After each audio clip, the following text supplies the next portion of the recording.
A Bíblia Nossa de Cada Dia está começando agora e nós vamos meditar hoje, meus queridos, um salmo belíssimo, né? O salmo da Palavra de Deus, de número 110, que é um salmo de Davi, curtinho, 7 versículos, mas tão profundo e tão revelador em relação à bondade de Deus, em revelar para nós, seus filhos, a grandeza dos seus mistérios. Davi ouviu uma conversa entre Deus e Jesus. Davi, nesse salmo, ele nos revela o Pai falando com o seu Filho Jesus Cristo. E esse salmo ele vai ser mencionado várias vezes no Novo Testamento. Então, vamos meditar na palavra do Senhor e vamos ler, vamos compreender e vamos aplicar nas nossas vidas. E caso você esteja chegando agora, saiba que nesse canal, todos os dias a gente medita em um capítulo da palavra do Senhor. Por enquanto, estamos em Salmos. Deus o sabe para onde iremos na sequência. E hoje vamos ler esses versículos e vamos compreendê-lo, fazendo aí as referências, anotando as referências dos outros textos e, enfim, nos deliciando na presença de Deus, na sua palavra. Então vamos começar? Muito bem. Salmo 110 é um salmo de Davi. Versículo 1 diz: O Senhor disse ao meu Senhor: Senta-te à minha direita, até que eu faça dos teus inimigos um estrado para os teus pés. Vamos muito devagar nesta hora, porque eu tenho muitas coisas para falar a respeito desse versículo. Eu gostaria de não perder a oportunidade de dizer tudo que o Senhor foi colocando no meu coração. Em primeiro lugar, esse versículo mostra Davi usando as palavras, né? Davi usando uma linguagem para falar de um soberano reinante, né, de um rei maior do que ele mesmo, que era rei. Então aqui Davi, que era rei, estava falando de um rei soberano, do Messias. A primeira palavra Senhor que aparece é Yahvé, está falando do Deus Pai. E a segunda palavra que aparece é Adonai, e está falando do Messias, está falando do Senhor Jesus Cristo. Inclusive, quando eu vejo na versão revista atualizada, a segunda palavra Senhor aparece com letra minúscula. E aqui na NVI, as duas palavras Senhor, né, aparecem com letras maiúsculas. Porque uma se refere, maiúscula, porque uma se refere ao Senhor Deus e a outra ao Senhor Jesus. E esse versículo, meus queridos, ele foi mencionado em vários lugares. Então eu vou falar as referências. Você vai lá para Marcos capítulo 12, versículo 36 e 37, diz assim: O próprio Davi falou, quem está falando aqui é Jesus, viu, gente? O próprio Davi falou pelo Espírito Santo. Então nós sabemos agora que quem estava usando aqui Davi era o Espírito Santo de Deus que estava falando pela boca dele. E aí abre os dois pontos aqui e diz: Disse o Senhor ao meu Senhor: Assenta-te à minha direita até que eu ponha os teus inimigos debaixo dos teus pés. Ou, né, como estrado dos teus pés. Outro lugar onde aparece essa referência, nesse mesmo versículo, Atos capítulo 2, versículo 34 e 35, que diz assim, e quem está falando aqui é Pedro. Pedro diz: Porque Davi não subiu aos céus, mas ele mesmo declara: Disse o Senhor ao meu Senhor: Aceita-te à minha direita, até que eu ponha os teus inimigos por estrado dos teus pés. E aqui Pedro está dizendo isso porque Davi teve uma revelação, né? Davi não subiu aos céus, mas quando ele compõe esse salmo, ele obviamente está mostrando para nós um pouco do céu. Ele está mostrando uma conversa entre o Senhor Deus e o Senhor Jesus. E anote também outra referência aí, Hebreus capítulo 1, versículo 13 e 14. E aqui, né, o autor de Hebreus está comparando a grandeza de Cristo em relação aos anjos que são criaturas, né, e não filho, como Jesus é. Diz aqui, versículo 13, Ora, a qual dos anjos ele jamais disse: Assenta-te à minha direita até que eu ponha os teus inimigos por estrado dos teus pés? Ou seja, isso é uma pergunta, né? A qual anjo ele disse? A nenhum anjo. E o versículo 14 vai completar. Não são todos eles espíritos ministradores enviados para serviço a favor dos que hão de herdar a salvação?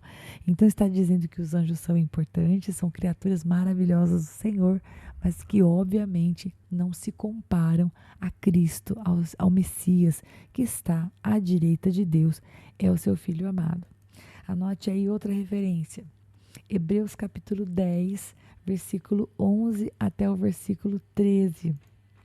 Diz assim: Ora, todo sacerdote se apresenta dia após dia a exercer o serviço sagrado e oferecer muitas vezes os mesmos sacrifícios, que nunca jamais podem remover pecados. Porém, Jesus, tendo oferecido para sempre um único sacrifício pelos pecados, assentou-se à destra de Deus, aguardando daí em diante até que os seus inimigos sejam postos por estrado dos seus pés. E mais uma vez, aqui, o autor de Hebreus, ele vai colocar Jesus, à direita de Deus. E quando fala à direita, gente, isso tem a ver com uma posição, uma posição de plenitude, de completude, uma posição de honra, uma posição de poder, Sentar-se à direita fala disso, uma posição de poder. E o autor de Hebreus, ele vai destacar isso.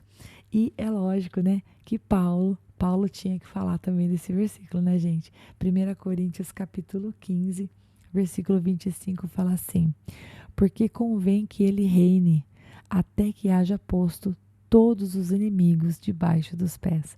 E aqui Paulo está falando do reinado do Senhor, Está falando do seu poder, da sua autoridade. Então nós vemos que esse primeiro versículo já trouxe muita coisa para nós conversarmos. E agora olhando mesmo para o versículo, Deus diz ao Senhor Jesus: se assente à minha direita, até que eu faça os teus inimigos um estrado para os seus pés. E aí nós vemos que Jesus cumpriu a sua missão na cruz, nos ligando ao Pai, nos salvando, desfazendo a separação que existia entre nós e o Senhor Deus. Mas Deus é quem vai julgar e colocar os inimigos de Jesus Cristo debaixo dos pés dele. Agora vamos ler o versículo de número 2. Fala assim: o Senhor estenderá o cetro de teu poder desde Sião e dominarás sobre os teus inimigos. Bom, vamos prestar atenção no que está escrito aqui. O Senhor Deus vai estender o cetro do seu poder desde Sião, Sião em Jerusalém, e dominarás, ou seja, e tu dominarás, preste atenção no verbo, ok? E tu dominarás sobre os teus inimigos. Então, enquanto o Senhor Deus detém o cetro nas suas mãos e ele estende o seu cetro, no sinal de favor, no sinal de autoridade desde Jerusalém, Jesus Cristo, tu dominarás sobre os teus inimigos, Louvado seja o Senhor, porque Jesus e Deus, eles são um, eles caminham em unidade, eles caminham numa unidade de propósito, Aleluia por isso. Versículo 3. Quando convocares, nossa, já li tantas vezes esse texto, ainda li errado, gente, ninguém merece. Quando convocares as tuas tropas, o teu povo se apresentará voluntariamente. Muito bem. Aqui quando fala teu povo, meus queridos, quem é o povo de Jesus? O teu povo, quem é o povo de Jesus? O povo do Senhor é o povo que ele comprou com o seu sangue. O povo dele é aqueles que vierem a crer nele. O povo dele são as ovelhas dele, que escutam a sua voz e reconhecem a sua voz, que não seguem outro pastor, mas que seguem somente o pastor das suas almas, que não se afastam das palavras do Senhor Jesus. Esse é o povo. E esse povo, ele vai se apresentar voluntariamente para essa batalha. Mas eu quero destacar para você, quando eu olho para esse versículo, a gente precisa lembrar de Efésios 6:10. O povo do Senhor vai vestir uma armadura. E essa armadura é uma armadura não física, mas é uma armadura espiritual, muito real, muito importante, O capacete da salvação, o cinturão, a espada, o escudo, e que precisa ser vestido por todo aquele que crê, para enfrentar as batalhas. E Eu falei Efésios 10, mas todos os outros versículos se incluem nessa conversa. E eles farão isso voluntariamente, né? Os filhos do Senhor farão isso não por pressão, não por medo, não por força, né? Por estar sendo subjugados, mas aqueles que amam ao Senhor se apresentarão voluntariamente quando as suas tropas forem convocadas. Vou só continuar o mesmo versículo 3. Trajando vestes santas desde o romper da alvorada, os teus jovens virão como orvalho. Quando fala de vestes santas, está falando de santidade. E ser santo significa ser separado daquilo que é profano, ser separado daquilo que é mundano. Então, quando fala vestes santas, não está falando de nada místico, não está falando de nada diferente do que não seja a santidade que nos é alcançada quando nós nos separamos daquilo que é sujo, daquilo que é pecaminoso. Quando a gente voluntariamente decide, vamos falar dessa maneira, se apartar daquilo que não agrada a Deus.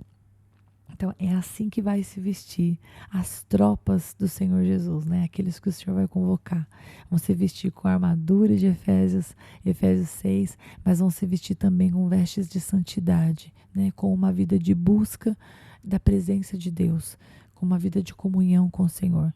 Porque perfeitos, meus irmãos, nós não somos, né? Nunca seremos, a não ser que recebamos o corpo glorificado e venhamos estar na presença de Deus, vamos dizer assim, nos novos céus, nova terra. Mas aqui, a nossa vida é a luta, né, da carne contra o espírito. E se nós alimentarmos mais o nosso espírito com a palavra de Deus, estaremos cheios do Espírito Santo, transbordando, e não daremos lugar para as concupiscências da nossa carne. Agora o versículo 4 vai falar assim: o Senhor jurou e não se arrependerá. O que foi jurado? Abre aspas. Tu és sacerdote para sempre, segundo a ordem de Melquisedeque. Bom, para a gente entender um pouquinho sobre essa ordem de Melquisedeque, do que é que está falando, a gente precisaria ir lá para Gênesis capítulo 14, verso 18 e verso 20. Eu não vou ler com vocês Gênesis, vocês vão lá para ver quem é Melquisedeque e o que é que a Bíblia fala sobre isso. Agora, o Messias, ele é sacerdote e ele é rei.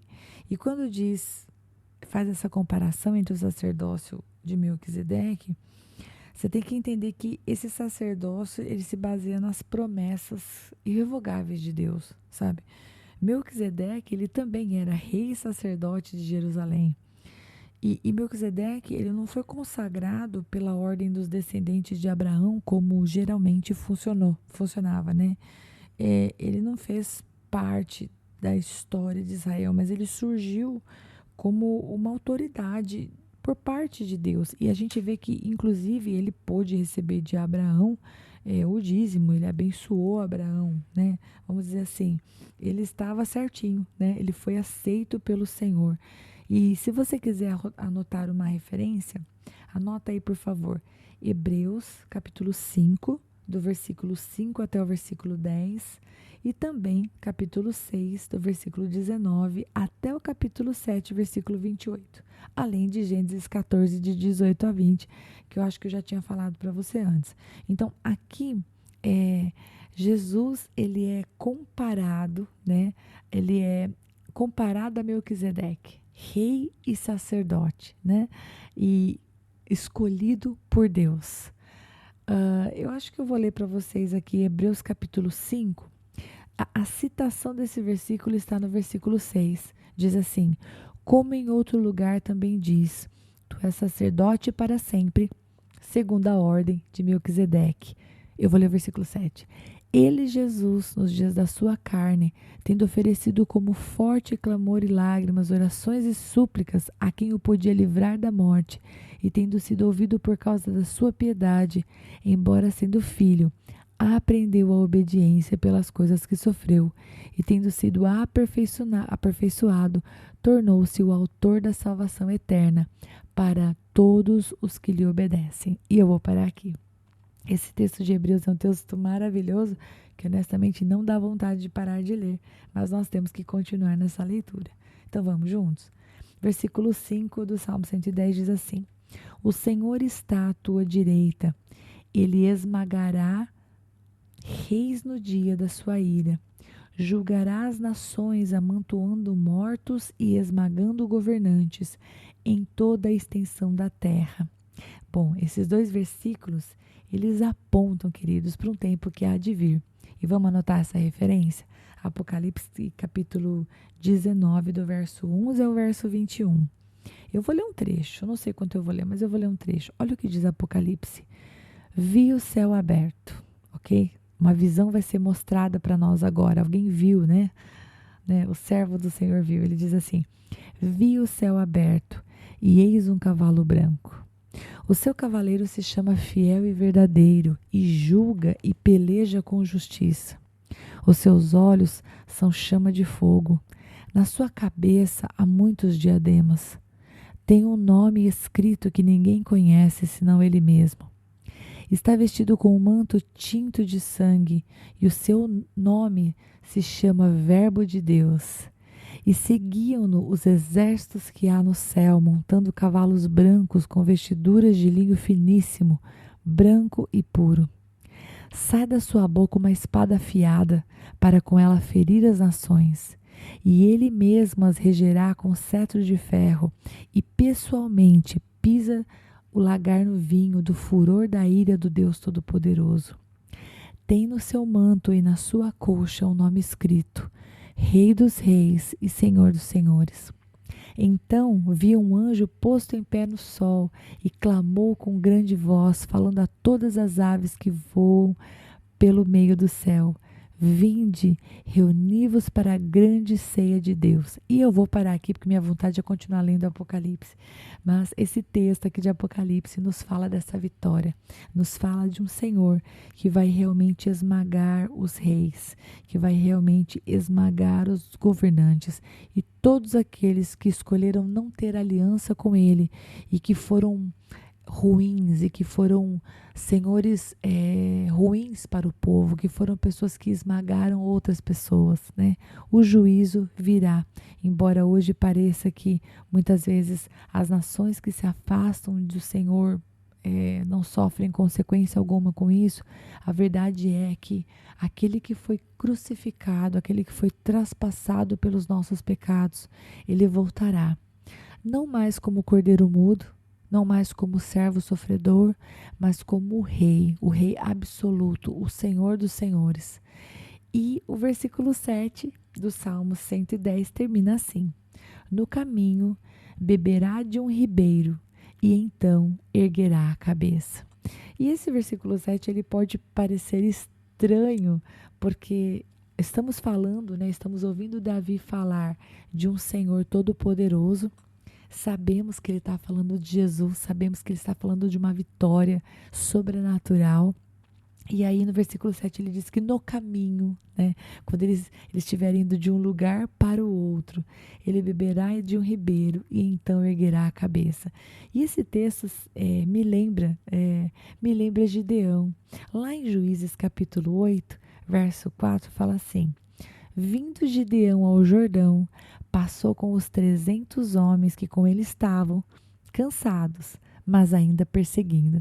E esse texto eu menciono ele aqui porque eu acredito que tem a ver com essa postura do Senhor, né? Refrescando-se, bebendo água, mas continuando na batalha, continuando perseguindo, até que realmente os seus inimigos sejam postos como estrado dos seus pés, ou seja, debaixo dos seus pés.